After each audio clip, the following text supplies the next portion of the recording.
1월 12일 민수기 7장 1절로 11절 지휘관들의 헌물입니다. 이제 민수기 5장 6장에서 이스라엘의 정결에 대한 주제를 다루시다가 이제는 성막의 제사를 위한 이스라엘의 12지파의 예물드린 그 내용을 기록하고 있습니다. 그 예물이 드려진 것은 참으로 자발적이고 또 풍성하게 드려졌다라고 보이는 것이죠. 먼저 1절을 읽겠습니다. 모세가 장막 세우기를 끝내고 그것에 기름을 발라 거룩히 구별하고 또 그 모든 기구와 제단과 그 모든 기물에 기름을 발라 거룩히 구별한 날에 특별히 그 날이 언제냐는 것이죠. 모세가 장막 세우기를 끝내고 그것에 기름을 발라 거룩히 구별했습니다. 그리고 또 기구와 제단과 모든 기물에도 기름을 발라 거룩히 구별했죠. 이것은 아마도 성막 봉헌식과 제사장 위임식이 바로 끝나고 이어지는 사건, 이어지는 순서였을 것이다 라고 보는 것이죠.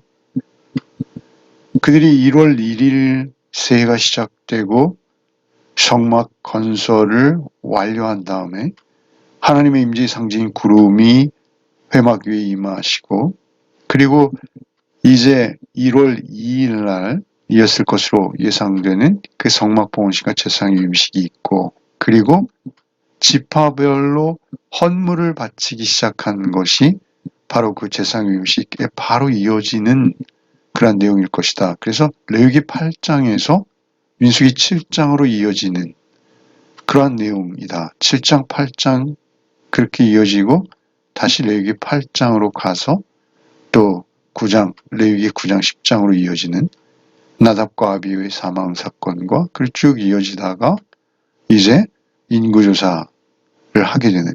그러니까 이 1월 1일부터 2월 20일 시내산을 출발할 때까지 한 50여 일 중에 과연 이 헌물을 드리는 순서가 어느 대목에 정확히 위치하는가에 대해서 학자들 간에 많은 의견이 있습니다. 그러나 그것이 중요한 것은 아니고요. 다른 의견들이 있어요. 그러나 가장 중요한 것은 무엇입니까? 기름을 발라 거룩히 구별하는 예식이 있었다라는 것이죠. 장막을 세우기를 끝내고 그것에 기름을 발랐다라는 것이 천막에 기름을 바르는 거예요. 이거 천막은 그냥 천으로 또 짐승의 털로 또는 가죽으로 만든 그러한 텐트일 뿐이죠. 그러나 거기에 기름을 발라 거룩히 구별할 때 그것은 그냥 단순한 천막이 아니라 하나님의 임재의 장소인 성막이 되어지는 것이죠. 이제는 그 천막이 아니라 하나님의 성막으로 하나님께 들려서 쓰임받는 하나님의 소유가 되어지고 하나님의 임재의 상징이 되어지는 것입니다. 그렇다고 해서 그 천막이 그냥 천막인 것이죠. 그럼에도 불구하고 하나님의 도구가 되어진다는 것이죠. 여기에 그 장막 세우기를 끝내고 기름 발라 거룩히 구별하고 또 기구와 제단과 모든 기물에 기름을 발라 거룩히 구별. 기구와 제단과 모든 기물도 기름을 발라 거룩히 구별하는 절차가 필요했다라는 것입니다. 이것은 신약적으로 보면 이 기름은 우리가 잘 알고 있듯이 하나님의 것으로 거룩히 구별되어짐이라는 사건과 관련되는 것이 관유이죠. 사람도요, 우리가 세상에 속하였습니다. 그러나 주 예수 그리스도를 나의 구원주로 영접하는 순간 우리는 예수의 영으로 새로워지는 것이죠. 그래서 우리는 그 전의 삶과는 전혀 다른 삶을 살게 되는 것이죠. 하나님의 임재로 인해서 그렇습니다. 세상과 세속과는 전혀 구별되어진 하나님께서 나의 주인이 되신 하나님 임재하시는 그래서 하나님을 드러내며 하나님을 예배하는 자로 바뀌는 것이죠. 사람은 동일합니다. 몸은 역시 육체와 혈액을 가지고 있어요. 그래서 그것이 바뀌지 않아요. 그러나 존재가 전혀 다른 물과 포도주가 다르듯이요. 그렇게 영적으로는 그 주인이 바뀌어버리는, 그래서 세속과 세상과 구별되어지는 그런 사건이 일어나는 것이죠. 기름을 발라 거룩히 구별하였다라는 것, 이 행동의 의미는 바꿔 말하면 기름을 바르는 과정이 없으면 그것은 그냥 세속에 속한 것이다 라는 것입니다. 성령께서 우리에게 내주하시고 우리를 그리스도인으로 도장 찍으실 때 그 과정이 없다면 그냥 우리는 새로워질 게 없는 거예요. 인간의 소리를 계속 내고 인간일 뿐이에요. 그러나 우리가 하나님의 영으로 새로워져서 하나님의 소유가 되어지고 하나님의 자녀가 되어지고 하나님을 향해 이제 성령의 도우심, 내주하심으로 하나님을 아바 아버지로 감히 부르고 섬길 수 있게 되어지는 것이죠. 그것이 기름을 발라 거룩히 구별했다라는 이러한 표현인 것이죠. 이것을 바울 사도께서는 고린도전서 2장 4절 이하에 이렇게 말씀하시죠. 내 말과 내 전도함이 설득력 있는 지혜의 말로 하지 아니하고 다만 성령의 나타나심과 능력으로 하여. 그러니까 자기 소리가 아니고 성령의 나타나심과 능력으로 한다라는 것입니다. 그 고린도서 2장 11절에는 이렇게 말해요. 사람의 일을 사람의 속에 있는 영 외에 누가 알리오? 이와 같이 하나님의 일도 하나님의 영 외에는 아무도 알지 못하느니라. 우리가 세상의 영을 받지 아니하고 오직 하나님으로부터 온 영을 받았으니 이는 우리가 이것을 말하거니와 사람의 지혜가 가르친 말로 아니하고 오직 성령께서 가르치신 것으로 하니 영적인 일은 영적인 것으로 분별하느니라. 그러니까 성령께서로 하시지 않고는 우리가 하나님의 구원 백성이 될 수 없다는 것이죠. 거룩히 구별된 존재로 바뀌어지지 않는다는 것입니다. 그렇게 그 장막과 기구와 제단과 모든 기물을 거룩히 구별했다라고 말씀하시죠. 그리고 이제 이스라엘이 드린 헌물들을 소개합니다. 2절부터 읽겠습니다. 이스라엘 지휘관들 곧 그들의 조상의 가문의 우두머리들이요 그 지파의 지휘관으로서 그 계수함을 받은 자의 감독된 자들이 헌물을 드렸으니 그들이 여호와께 드린 헌물은 덮개 있는 수레 6대와 소 12마리이니 지휘관 2사람의 수레가 하나씩이요 지휘관 1사람의 소가 1마리씩이라. 그것들을 장막 앞에 드린지라. 그러니까 헌물을 자발적으로 드렸어요. 이렇게 배당하거나 이런 내용이 없죠. 그런 기록이 없습니다. 헌물을 드렸으니 헌물은 내용이 무엇이다. 헌물은 덮개 있는 수레 6대와 소 12마리다. 이렇게 말씀하시죠. 그런데 이것이 놀랍게도 균등하게 드려지게 돼요. 지휘관 2사람의 수레가 하나요. 지휘관 1사람의 소가 1마리라는 것이죠. 모두에게 동일한 분량으로 동일하게 감당케 하신다라는 것이죠. 하나님께서 그들에게 동일한 관심과 동일한 은혜를 허락하셨다라고 볼 수 있는 것이죠. 그렇게 그들이 받은 은혜대로 자원하는 마음으로 공동체를 위해서 헌신하게 하는 것이죠. 이것은 영광입니다. 이 영광에 그들이 참여할 수 있게 되어진 것이죠. 그리고 이제 그 드려진 헌물을 어떻게 분배했는지도 기록하세요. 4절부터 읽겠습니다. 여호와께서 모세에게 말씀하시되 그것을 그들에게서 받아 레위인에게 주어 각기 직임대로 회막봉사에 쓰게 할지니라.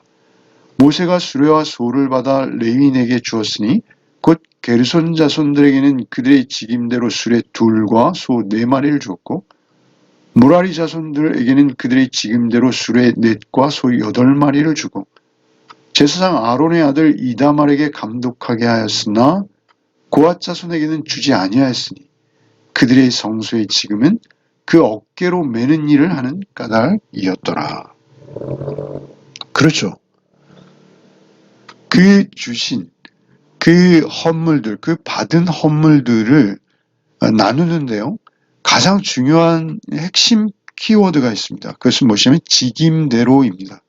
5절에 보시면 레위인에게 주어 각각 직임대로 회막 봉사에 쓰게 할지니라 라고 하나님께서 모세에게 명령하시죠. 그래서 모세가 7절에 게르손 자손에게는 그 직임대로 수레둘과 소 4마리, 무라리 자손에게도 그 직임대로 수레넷과 소 8마리, 고앗 자손은 그 직임은 그 어깨로 매는 일을 하는 까닭에 주지 않았다.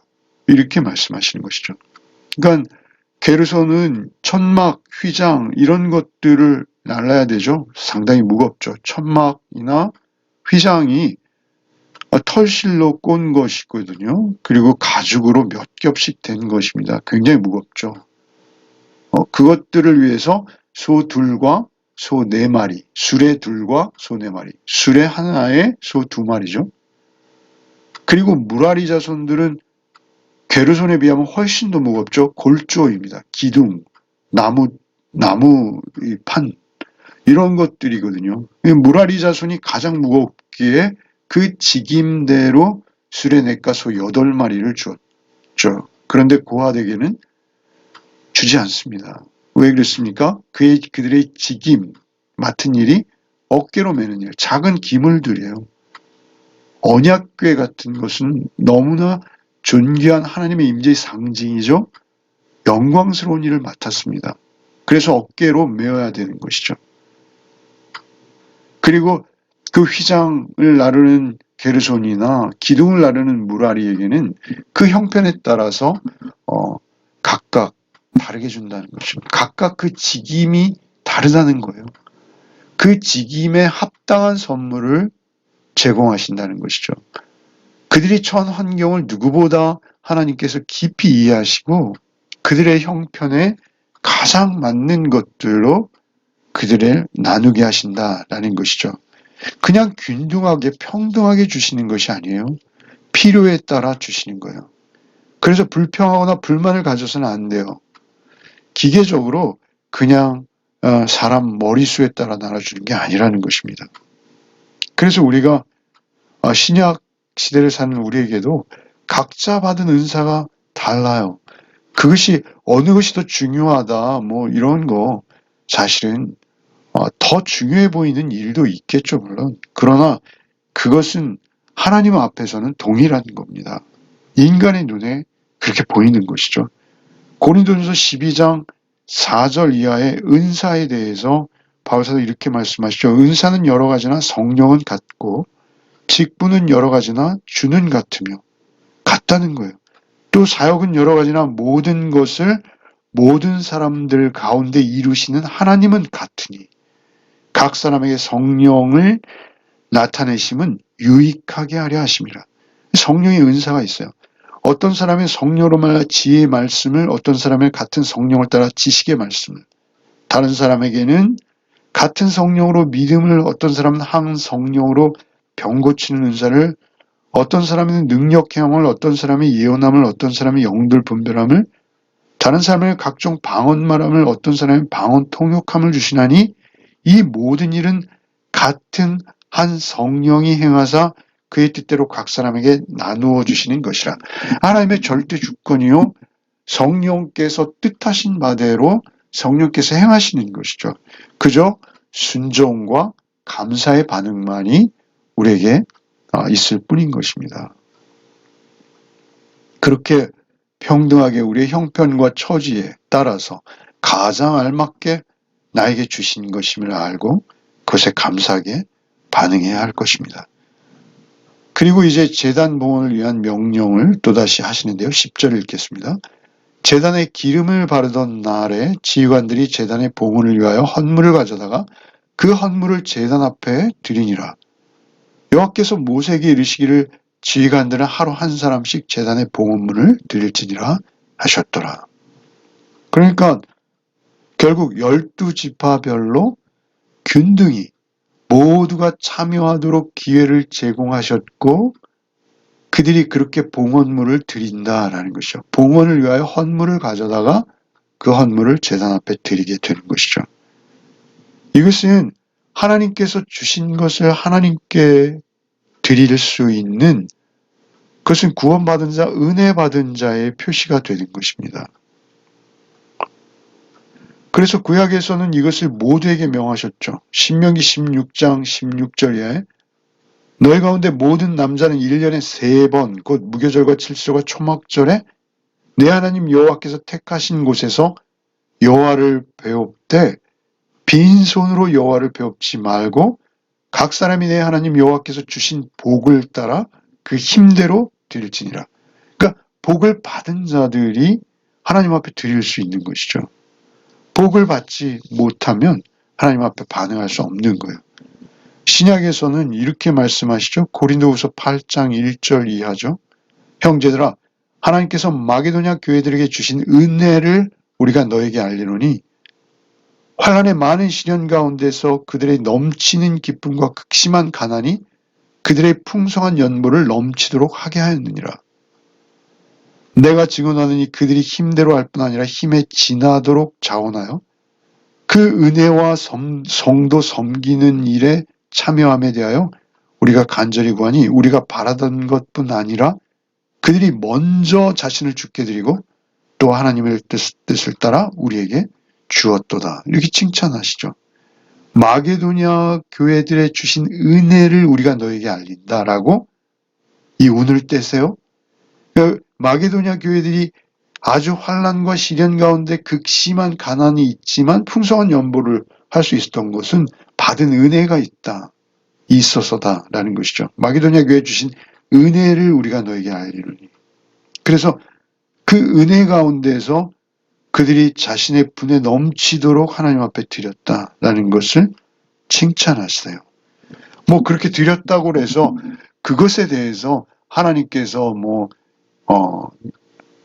꼭 그 액수에 비례해서 어떤 상급이 즉시 그들에게 있는 건 아니에요. 그렇게 기브 앤 테이크로 생각해서는 안 되는 것이죠. 주신 은혜에 감사함으로 극심한 가난 가운데서도 오히려 그 은혜에 보답할 양으로 힘껏 드리는 것, 이것을 귀하게 받으시는 거예요. 하나님 그 마음을 더 소중히 여기시고 그 마음과 중심을 보신다라는 것이죠. 우리에게 있어서 항상 가장 중요한 것은 무엇입니까? 하나님 앞에 내가 감당할 마음을 갖는 것, 그것이 놀라운 일이에요. 내가 기쁜 마음으로 자발적으로 하나님 앞에 헌신할 수 있는 것보다 더 큰 기쁨과 더 큰 확신은 없다라는 것이죠.